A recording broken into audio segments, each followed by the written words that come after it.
Jemimah Rodrigues ఇప్పుడు ప్రతి భారతీయుడు గుర్తుంచుకోవాల్సిన పేరు. 25 ఏళ్లకే ఒక లెజెండ్ పుట్టారు.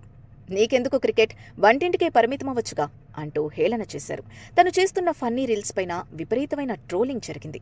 అసలు క్రికెట్ నుంచే క్విట్ అవ్వమని తీవ్రమైన ఒత్తిడి తీసుకొచ్చారు. కానీ ఈరోజు తన పేరు ప్రపంచమంతా మారుమోగుతోంది. తన విజయాన్ని కాదు, తను భారత్కు అందించిన విజయాన్ని అంబరాన్నంటేలా సంబరాలు చేసుకుంటున్న వేళ కొంత జెమిమా రోడ్రిగ్స్ గురించి తెలుసుకుందాం. యాక్చువల్గా జెమిమా రోడ్రిగ్స్ ఒక యాంగ్జైటీ ఫైటర్. అవును, ఈ విషయాన్ని ప్రపంచ కప్ అందుకున్న తర్వాత తనే స్వయంగా వెల్లడించారు.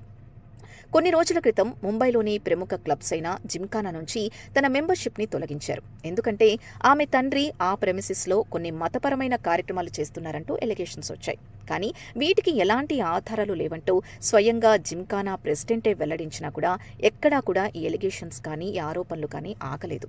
సో ఈ క్రమంలో తను తీవ్రమైన డిప్రెషన్లోకి వెళ్ళిపోయారట. ఎంతలా అంటే అసలు క్రికెట్ని వదులుకుందాం ఆ నిర్ణయం తీసుకునేదాకా తను వెళ్లారని, ఈ ఫేజ్ ఎంతో కష్టంగా ఉండేదని, తను ఎంతో డిప్రెషన్కి అంటే గత నెల కాలంగా ఎంతో మానసిక వేదనకి గురయ్యానని చెప్పారు. అంటే ఎంతమంది ఈ ప్రయాణంలో తన వెనక నిలబడ్డారో, రోజూ ఆమె తల్లికి కాల్ చేసి ఎంత తను బాధపడేవారో అన్నీ వెల్లడించుకున్నారు. ఒక లైన్ కూడా చెప్పారు. అదేంటంటే, చివరి వరకు నువ్వు నిలబడు, తర్వాతి దేవుడు చూసుకుంటాడు, దేవుడు నీ గురించి పోరాడుతాడు అంటూ ఎంతో గొప్ప లైన్ కూడా తను చెప్పారు. కానీ తన పక్కన ఎంత గొప్ప సైన్యం ఉన్నా, ఎంత పెద్ద సైన్యం ఉన్నా కూడా యుద్ధం చెయ్యాల్సింది నువ్వే, పోరాడాల్సింది నువ్వే, ఆయుధం పట్టుకోవాల్సింది నువ్వే కదా.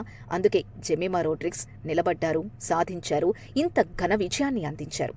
నిజంగా నాకేమనిపిస్తోందంటే, జెమిమా రోడ్రిగ్స్ కాబట్టే ఈరోజు భారత్కి ఈ విజయం అందిందేమో అనిపిస్తోంది. అంటే తను అలాంటి ఒక ఫేస్ చూసింది కాబట్టే ఇంత మానసిక ఆ దృఢ సంకల్పంతో తను ఇంత పోరాటం చేసి ఈరోజు ఈ విజయం దక్కిందేమో అనిపిస్తోంది.